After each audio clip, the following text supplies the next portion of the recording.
one of America's biggest cities lashed by a ferocious tornado. People are impaled on trees.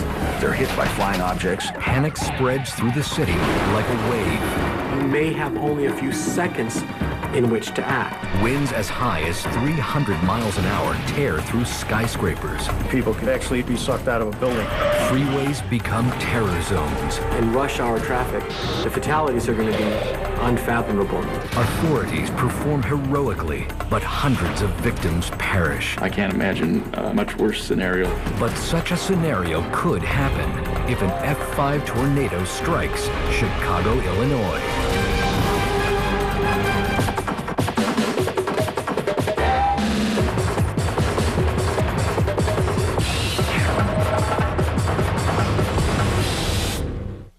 Chicago. With nearly 8 million people in the greater Chicago area, it's America's third largest city. Packed with iconic landmarks like the Sears Tower, the new Millennium Park, and Wrigley Field. A couple of good sports teams, a couple of bad sports teams. Chicago's also a major financial powerhouse with the Chicago Board of Trade and Chicago Mercantile Exchange. It's a great city. It's a beautiful city.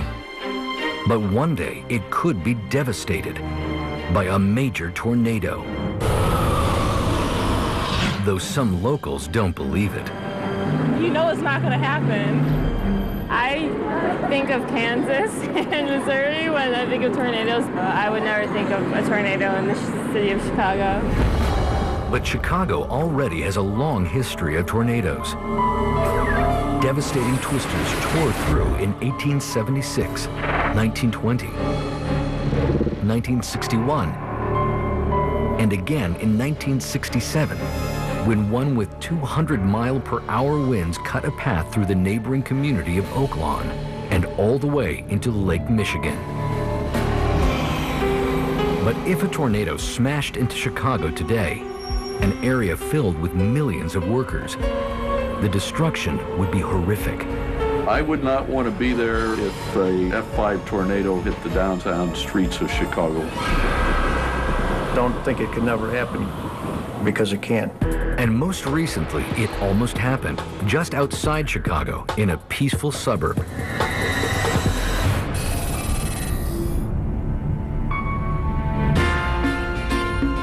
Plainfield is just 35 miles from downtown Chicago, but in 1990, it's a quiet rural area with a tiny population of only 5,000 residents. When we first moved to Plainfield, it's just a small farming community. It's quiet. It's a great place to raise a family. August 28th starts out as an ordinary late summer day, one that's a real scorcher. The temperature had soared past 90. By lunchtime, it looks like a fierce storm is in the cards. Storms occur when cool winds meet warm, humid air. Today, the air is extremely warm and moist. Chicago weatherman Tom Skilling realizes that the storm could be unusually severe. I hit the air at 12 noon. We were getting indications of incredible and explosive instability in the atmosphere. But few are expecting a tornado. In Plainfield, Mary Pat Gabor is at home catching up on paperwork while her 4 young children take naps. Then the phone rings. And it was my next door neighbor asking if I thought the weather looked kind of funny outside. And I looked outside. It seemed like a storm was going to move in. As we were discussing it, she was getting a little bit anxious. The phone went dead. But to Mary Pat, the sudden hang-up doesn't trigger suspicion. I more attributed it, she had small kids, maybe something emergency happened, she had to hang up the phone. In reality, the neighbor's children are fine. The trouble is elsewhere. Within 30 or 40 minutes, the storm really evolved into something much more significant. It's evolving into a supercell. Supercells are severe thunderstorms that can produce hail and ripping winds. They also contain rising columns of hot, moist air, which interact with opposing cold air aloft and start to spin. If the column begins to spin violently and extends down to the ground, it becomes a tornado. We knew we had one heck of a storm. I mean, I worried. By 3 p.m., the supercell is approaching Plainfield. Large chunks of hail start pounding Mary Pat's rooftop. Her 2 older boys wake up scared. So I took him to the front, opened up the door. We discussed hail. What is hail? How it cannot hurt you. And it calmed their fears, except that then it got a very odd color outside. It was like a pea soup green. In fact, the supercell thunderstorm is spawning a tornado. Meteorologists have a new experimental radar which has the capability to peer inside the clouds and see if a tornado is forming. But today, it's malfunctioning, and their ordinary radar is not up to the task. They would see where the storm is, which way it was moving. They weren't able to look at what the wind fields were like within the storm. The authorities are also blindsided because the tornado's characteristic funnel is hidden behind an opaque curtain of rain and clouds, making it harder to detect. It wasn't the elephant trunk type tornado. It appeared like a bank of low-hanging clouds reaching down to the ground. At 3:30, the hidden tornado makes itself known. It touches down without warning in Oswego, a small town 10 miles from Plainfield. Although it's only an F1 tornado at this point, with winds between 73 and 112 miles an hour, it still leaves serious damage in its wake. This is nothing compared with what's to come as the tornado roars southeast, gathering strength. In its path, Plainfield. What followed was an F5 intensity tornado. With winds now over 200 miles an hour, it smashes first into the northern outskirts of town, destroying everything in its path and leaving 3 dead. And there was some just utter damage, utter destruction. Next in its sights, Plainfield High School. It's the last day of summer vacation, so few people are on the campus. We can thank our lucky stars that school wasn't in session at the time. But as it rips through the buildings, it kills 3 more people. One can only imagine what would have happened had that storm hit 24 hours later. Meanwhile, Mary Pat hasn't a clue that a tornado is rushing through her town. But she's worried that the intense storm could send a tree's branch through the window near her sleeping baby. I told the 2 older boys to stay where they're at, not to move, and I ran down the hall to get the baby.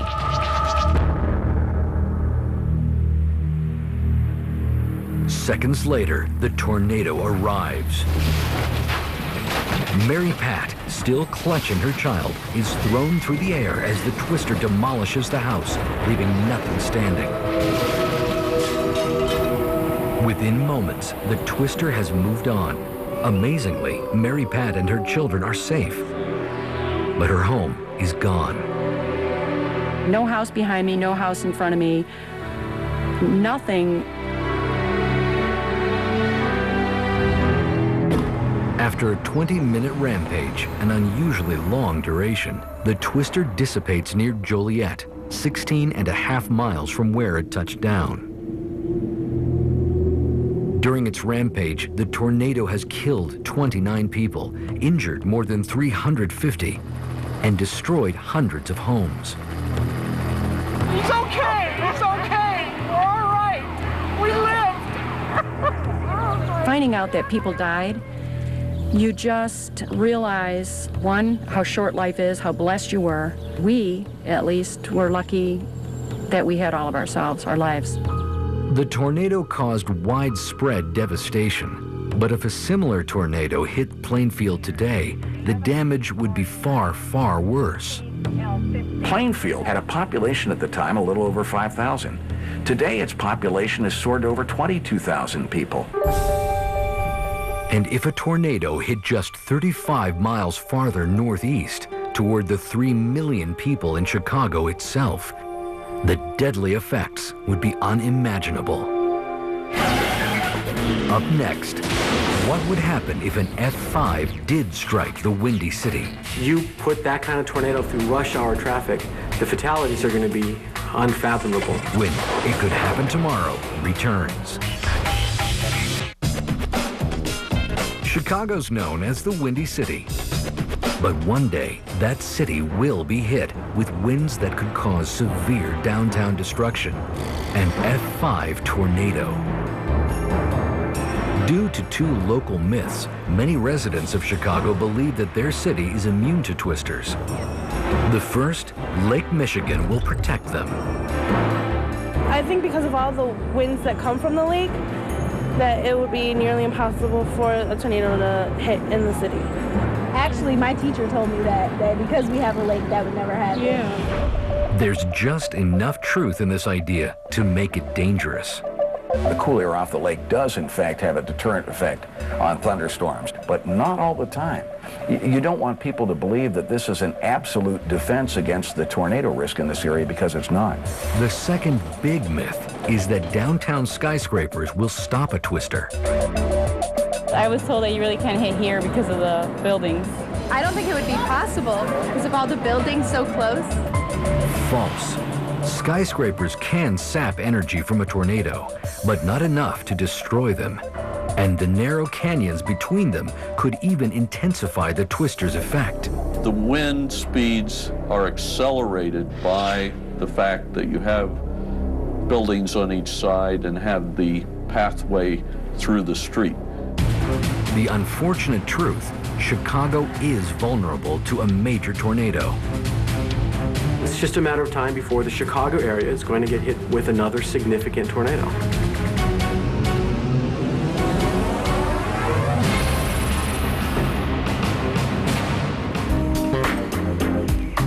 It's a hot and sticky June afternoon.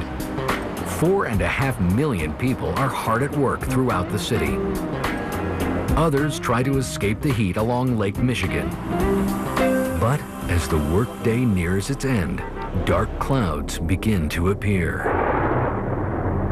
Weather forecasters spot a strong, unstable weather system, which brings heavy, damaging winds, rain, and hail. It could generate tornadoes, but tornadoes can be very difficult to predict. A lot of storms have some degree of rotation in them, not all of them produce tornadoes. not taking any chances, the Storm Prediction Center issues a tornado watch. And making matters worse, the storm system seems to be heading directly for Chicago. Immediately, emergency managers go on the alert. When a tornado watch is issued, that provides, our office here with time to begin the preparation, to begin notifying individuals if we know that we're going to transition into a tornado warning scenario. And then it happens. A dark funnel cloud touches down in a suburb on the southwest outskirts of the city. The F1 tornado's 100-mile-per-hour wind strips shingles from roofs and uproots trees. It is now only 15 minutes away from downtown. Meanwhile, panicked commuters are stuck in rush hour traffic. The tornado, now intensified into an F3, is on a collision course with the oncoming bumper-to-bumper traffic. You put that kind of tornado through some of the major interstates, especially at its strong point in rush hour traffic, the fatalities are going to be unfathomable. Minutes later, the 200-mile-an-hour vortex batters vehicles like a sledgehammer. I've seen tornadoes that have destroyed cars completely, compacted them. And if you were inside, you'd be trapped in them and crushed inside of them. But even worse is to come, because the twister is now an F4. And it's still heading toward the center of the city. It breaches industrial areas and dense residential neighborhoods on the downtown fringes, turning bricks and steel beams into lethal ammunition. A tornado, after all, has to be viewed as a wall of knives coming at you because of the debris and the projectiles in the air. The manner of death in these storms is pretty grisly. People are impaled on trees, they're hit by flying objects, or they're crushed by buildings coming down on them. Then the tornado enters the heart of Chicago, downtown. It smashes into the city's skyscrapers like the Sears Tower. The buildings themselves stand firm, but windows blow out, sending fragments of broken glass flying through offices and back into the spinning vortex. Finally, only 20 minutes after it began, the twister moves toward Lake Michigan, where it dissipates and finally dies. But in its wake, hundreds are dead, thousands are injured, and the economic loss is tremendous. You could easily estimate the tolls in the billions of dollar range if a significant tornado went at the right path through the Chicago metropolitan area. Restoring Chicago's structures and economy could take years, but people are a different matter. Property can be replaced, lives can't. That's why authorities and residents must take steps to mitigate the loss of lives if a tornado does hit Chicago. And the key to surviving the path of a tornado is early warning. When It Could Happen Tomorrow returns. America's third biggest city hit by a natural disaster.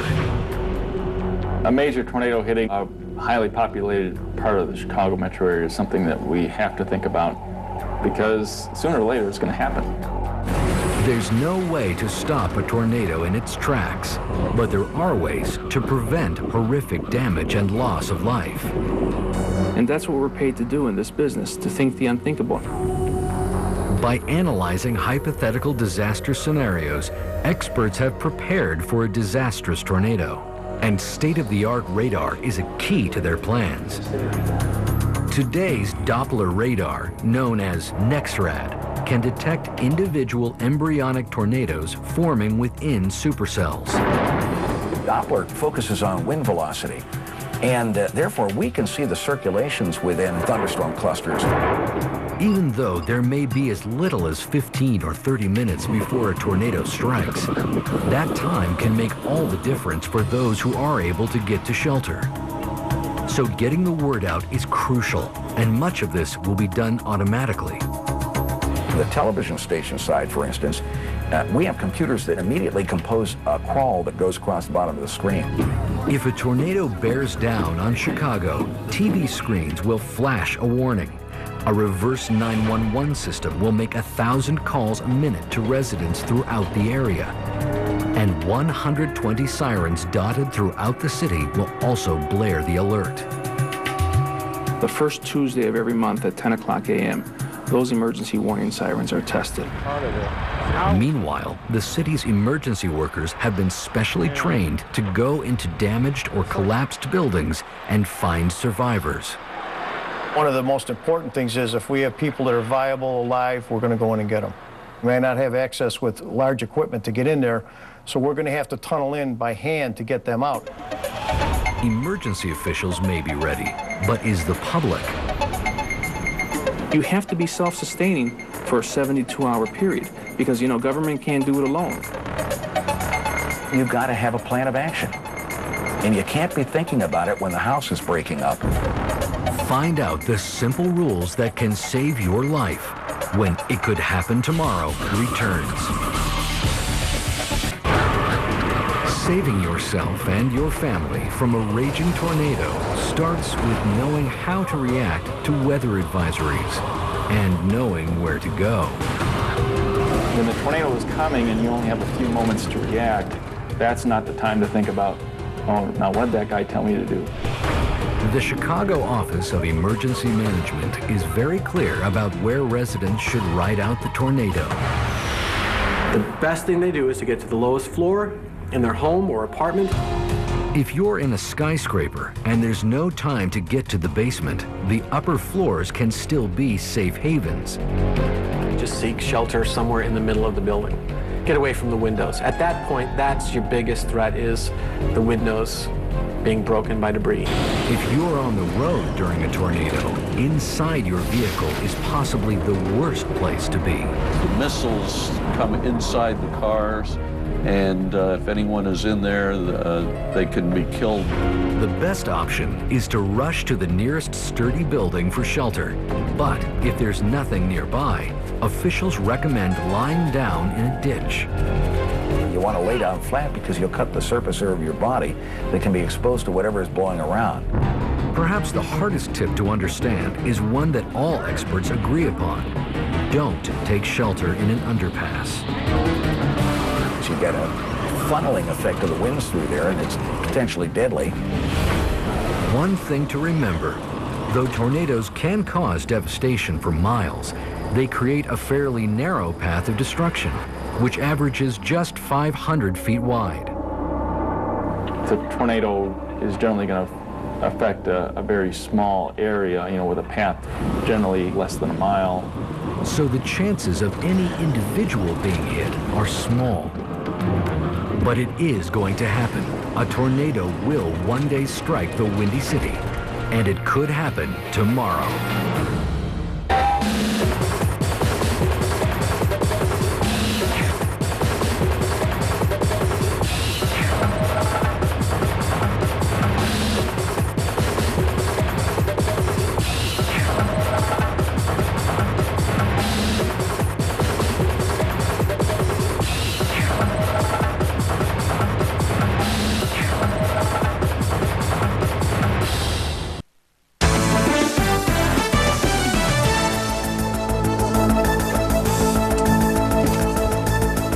Tonight's special segment, Storm Chasers. A suburban college is offering an adventure for anyone who wants to experience dangerous weather up close. ABC 7 meteorologist Phil Schwartz joins us with the story. Phil? Ron, for the last 16 years, the College of DuPage has offered storm chasing classes.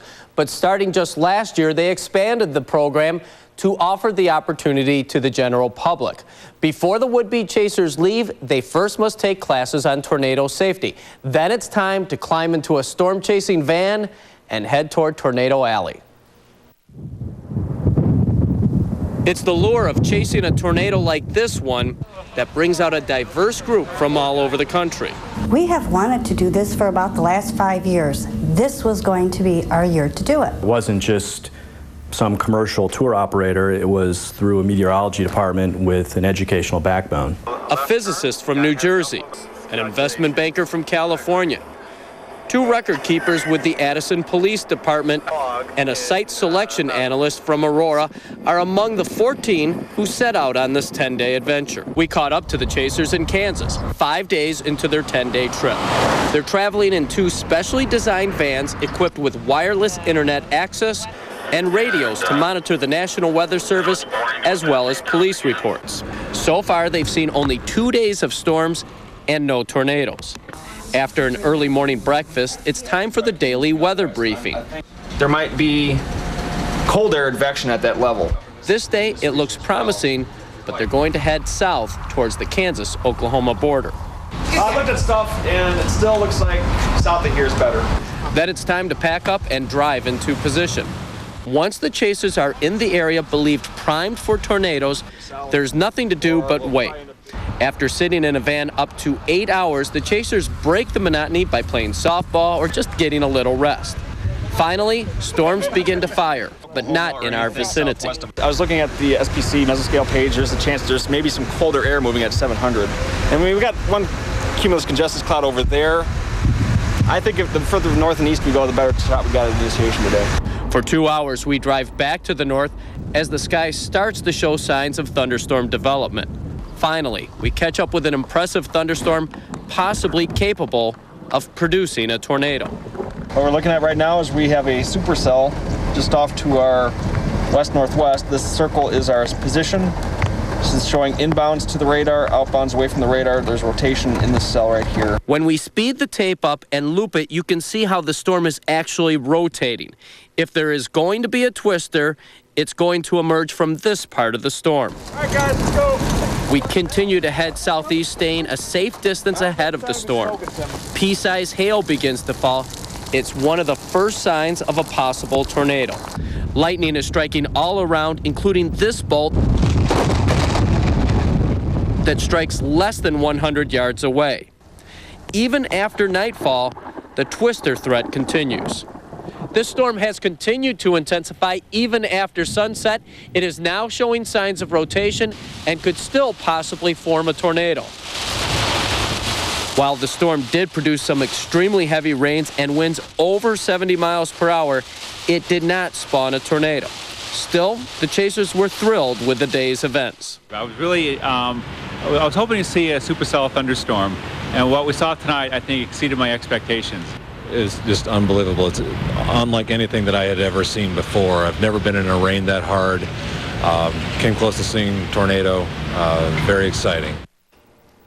Last year, each of the 4 trips saw at least one tornado, but this year, the chasers have yet to spot a single twister. Now, if you are interested in taking one of the storm chasing trips, you're going to have to wait until at least next year. The remaining trips this year are sold out. So it really was amazing watching how they go through the day. Sometimes they drive 500-600 miles in just a day. So there's a lot of boredom for that and just waiting and anticipating something that will develop. After seeing that lightning bolt, you go on.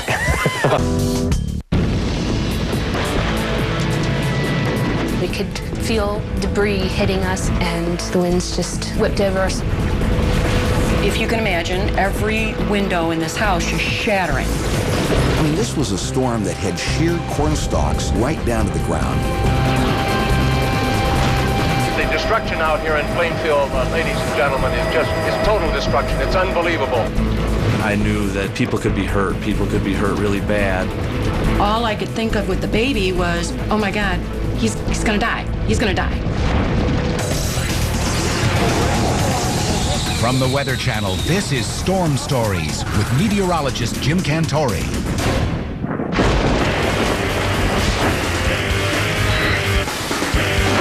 F5 tornadoes. They rank at the top of the Fujita scale, which measures a twister's strength from its damage.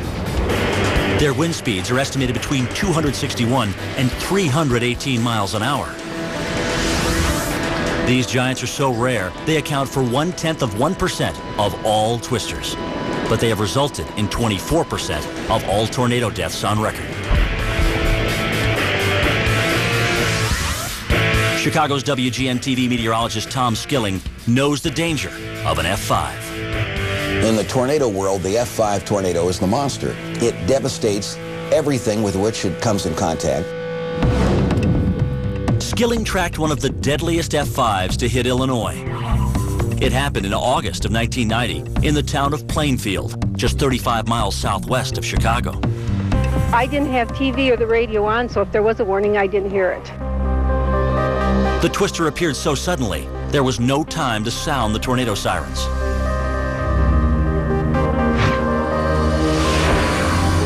In terms of strength and sheer killing power, the Plainfield tornado has to rank among the great tornadoes. Whenever a community is so devastated by a storm like that, the pain is real, and there is a sense that it was just yesterday.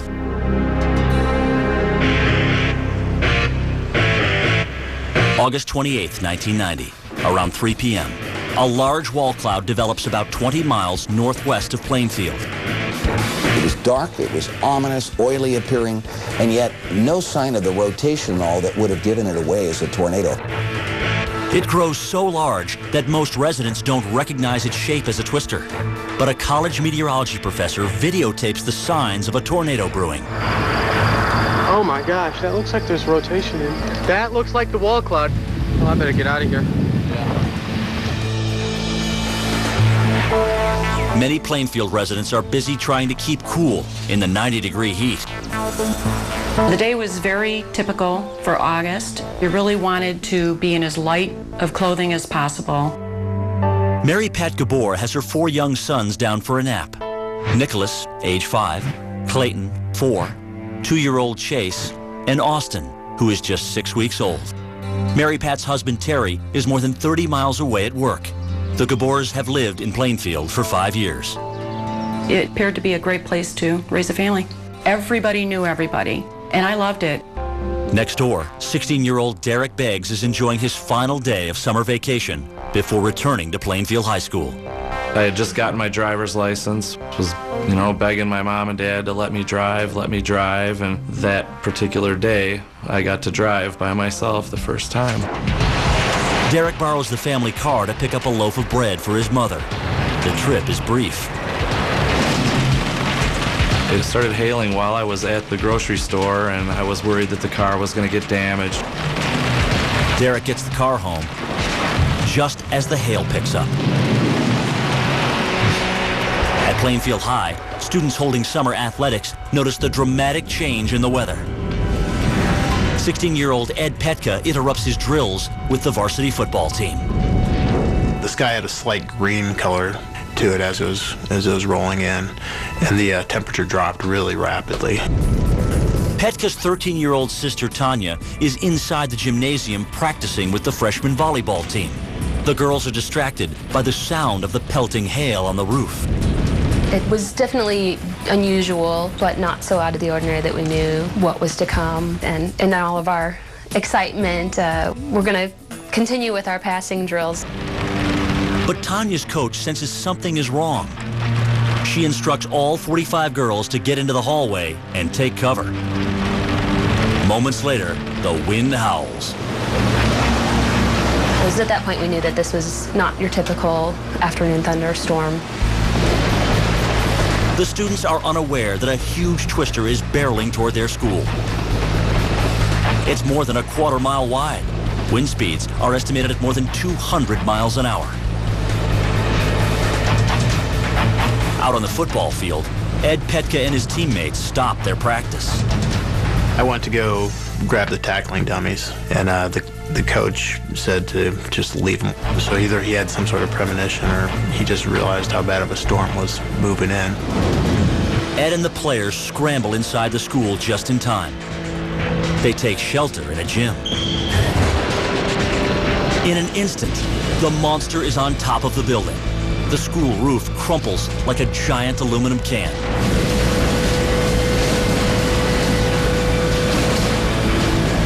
While we were crouched down, we could feel the mud and debris hitting us on our backs and legs, and the winds just whipped over us and it continued to roar.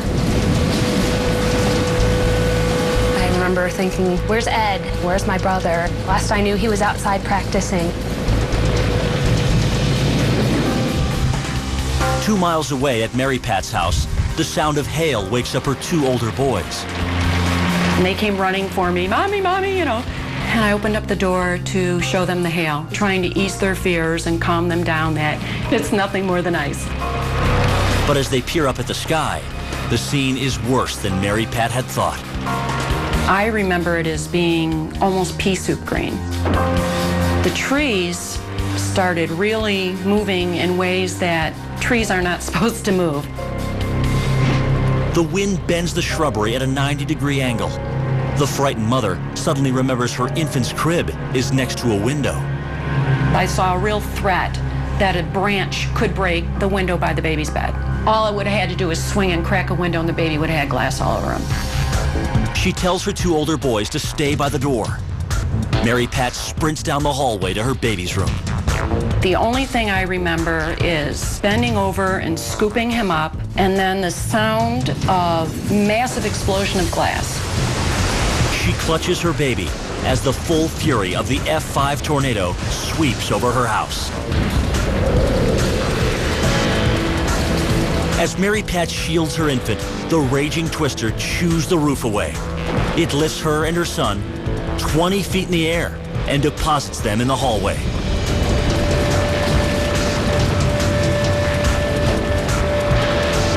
I have absolutely no memory short of picking up the baby. I can't even tell you how I got from the bed to the hall, other than I was there. The deafening sound stops. The home has been torn from its foundation. I remember opening up my eyes, and my son Chase's bedroom was supposed to be in front of me, and it was gone. As the twister continues southeast, Mary Pat surveys what's left of her house. Only the hallway walls are standing. Her 3 other sons are nowhere in view. And 6-week-old Austin is silent. The baby was in my arms, wrapped up. He had the blanket over his head. I had no idea what happened, none. The force of the tornado has filled the infant's airways with house insulation. Mary Pat pulls the blanket from his face and sucks on the baby's nose and mouth. All I could think of was, oh my God, he's gonna die. He's gonna die.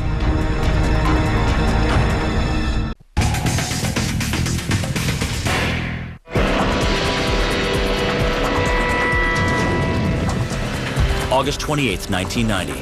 An F5 tornado has cut a swath across Plainfield, Illinois. It traveled more than 16 miles before it dissipated, leaving 29 people dead and more than 300 injured. They are calling this Dorothy's house from The Wizard of Oz. This has been set back off the foundation, and it's tilted at just that angle. This was a storm that had stripped asphalt off roads, had picked up slabs of concrete and carried it tens of feet. Debris from the swirling winds almost suffocated Mary Pat Gabor's 6-week-old son, Austin. But she has managed to revive him. Now, her 3 other boys are missing, and her home has been reduced to a pile of rubble. She hears voices under the debris. They were just screaming and screaming and screaming. And all of a sudden, as my panic starts to rise, there's the side of me that at least felt, oh my God, they're alive, they're okay. But Mary Pat's relief doesn't last long. Nicholas just kind of went crazy, hysterical, screaming, where's Chase, where's Chase? 2 miles northwest at Plainfield High School, huge pieces of metal dangle over the pulverized classrooms. Cars have been hurtled through walls. 13-year-old Tanya Petka and her volleyball team have survived the hit in a hallway. Now, Tanya's desperate for news about her older brother Ed.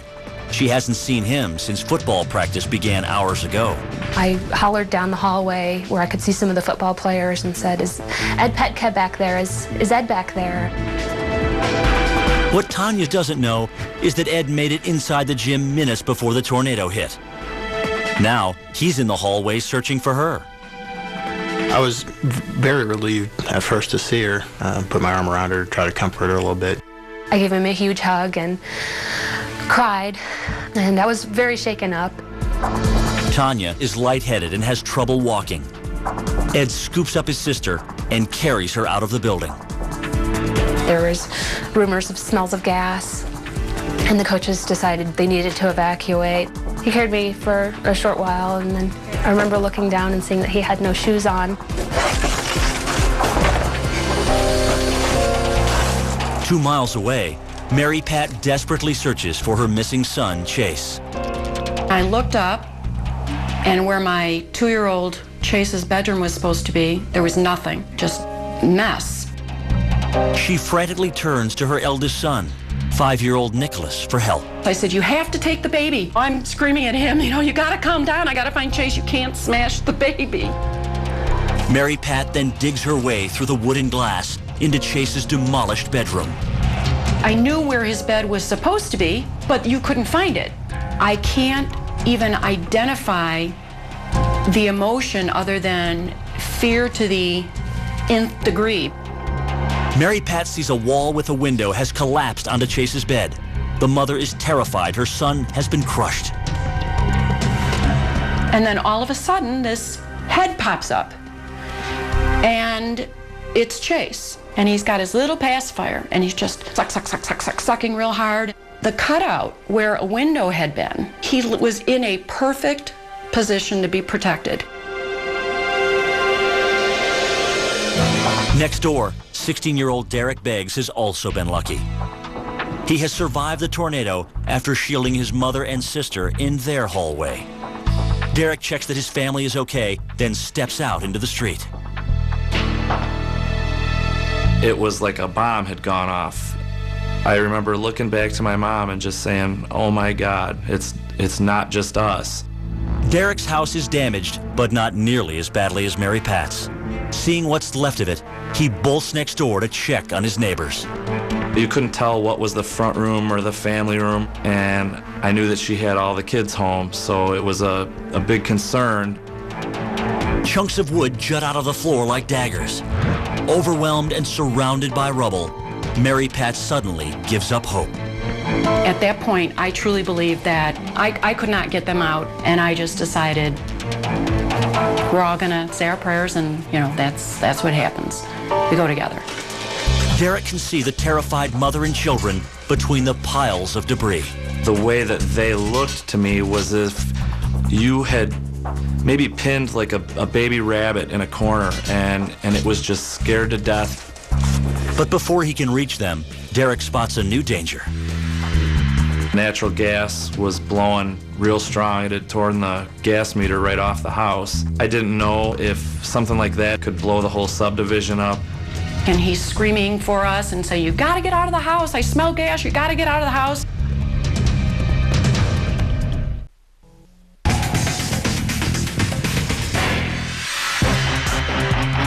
On August 28, 1990, a deadly F5 twister has destroyed much of Plainfield, Illinois. 16-year-old Derek Beggs picks his way through rubble to rescue his neighbors, Mary Pat Gabor and her 4 children. Fumes from a broken gas line threaten to explode at any minute.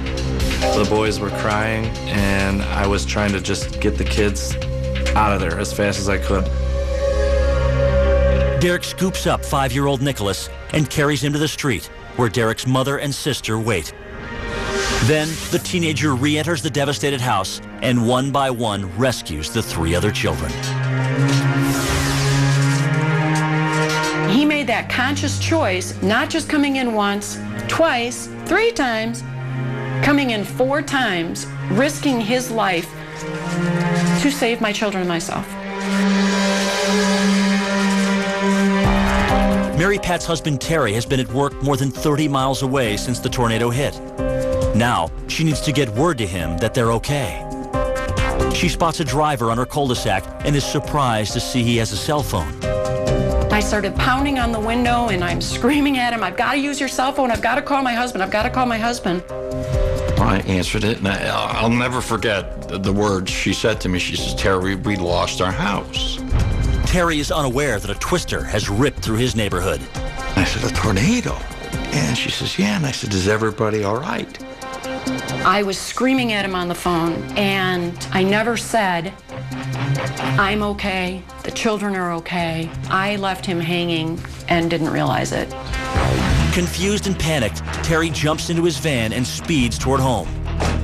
The journey, which normally lasts about an hour, takes only 25 minutes. I finally got to the main area where my house was, and I didn't recognize a thing.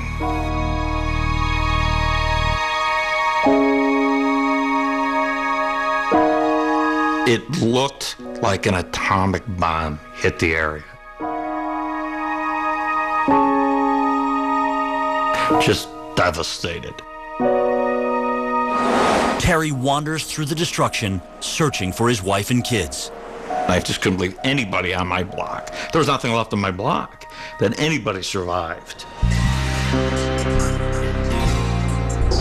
I see him coming up the street, and by the time he gets to us, the children and I, he just dropped to his knees and started sobbing. I think it was the first time I broke down and cried in front of my children. You know, I was just thanking God that they were alive. We have been looking at some aerial helicopter shots just moving over the area. I'm not sure whether this is the Plainfield High School or not, but you can see that is just gone. 29 people lost their lives to the F5 tornado. 3 of those victims were staff members at Plainfield High.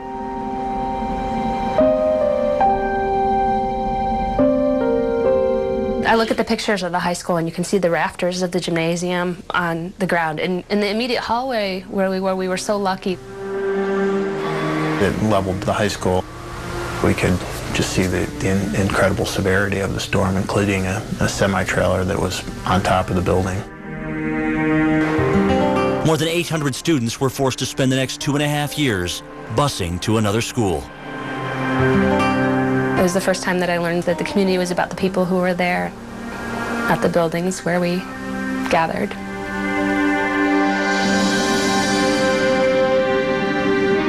Like many other survivors, Mary Pat Gabor and her family rebuilt their home in Plainfield. 15 years after the twister, their son Chase attends the rebuilt Plainfield High. If the weather gets bad, I do get anxious. If it's in the middle of the night, I have to get up.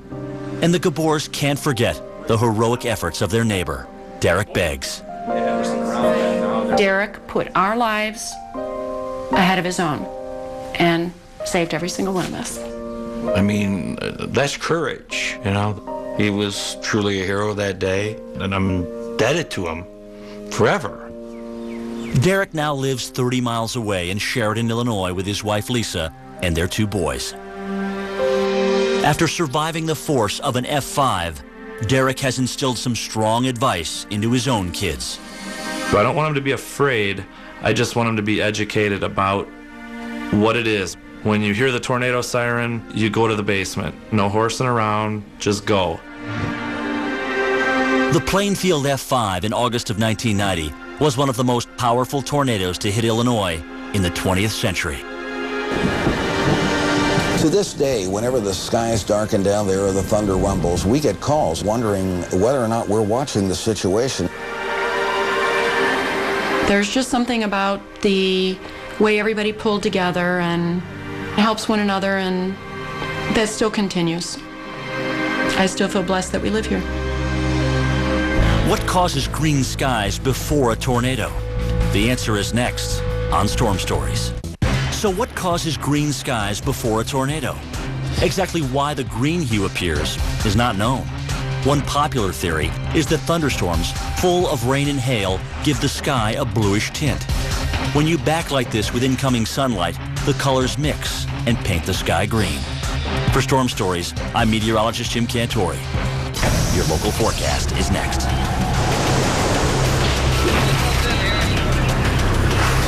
This is the worst storm in the history of the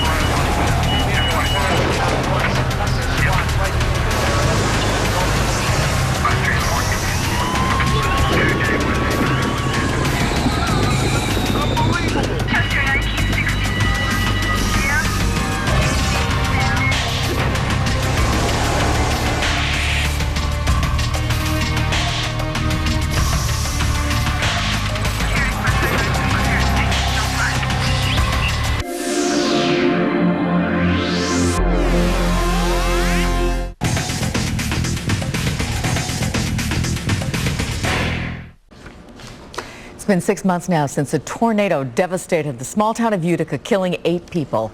Since that day, the community has struggled to rebuild. ABC 7's Paul Meinke visited the town 90 miles southwest of Chicago to see how far the people have come and how far they have to go. There are scars from the tornado, shells that were once homes. Eventually, like others before them, they'll be torn down. But it's a slow process after something like this. The tornado that landed on Utica ended 8 lives and wrecked much of its downtown, but not its spirit. The steeple at St. Mary's, in danger of falling, now stands strong. Rita Stewart will soon have a garage again. A new house is going up where one was lost. A tavern that many said was a lost cause 6 months ago has been brought back to health. There is no shortage of determination. When a disaster comes like this, everybody pitches in together. They forget their feelings about maybe, I really don't like him, but I'm going to work alongside of him. Utica's part-time, mild-mannered mayor put his own business on hold to guide his town's recovery. He's guided by something simple. You just keep plugging. The same can be said of Frances Myers, who came out of her basement that night 6 months ago to find her house gone. When reporters arrived, she laughed and asked them to wipe their feet before stepping foot on her carpet. Frances may have lost a lot, but not her sense of humor. Well, they can't believe how I'm taking this. But, I mean, that's on the outside of me.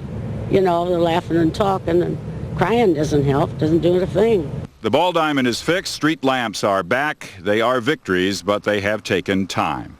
Any community that's gone through what Utica has discovers pretty quickly that recovery requires a strong dose of patience.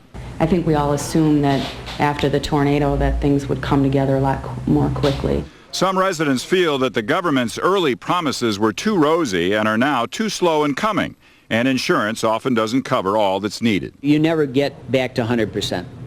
The funds just aren't there. The complicating factor for Utica is a highway that right angles its way through town with heavy truck traffic. The state's going to straighten it, perhaps in 4 to 5 years when there is money and after more studies. Everybody wants to do a study. Everybody knows somebody that does a study too. In the meantime, this new house has been built where the new highway would go. Go figure. What will never be lost on Utica is what it lost. 8 people who sought refuge in a limestone building that imploded in the tornado. There are crosses and pictures at the site. In the future, there will be a permanent memorial to the lives lost and a community forever changed. In Utica, Paul Meinke, ABC 7 News.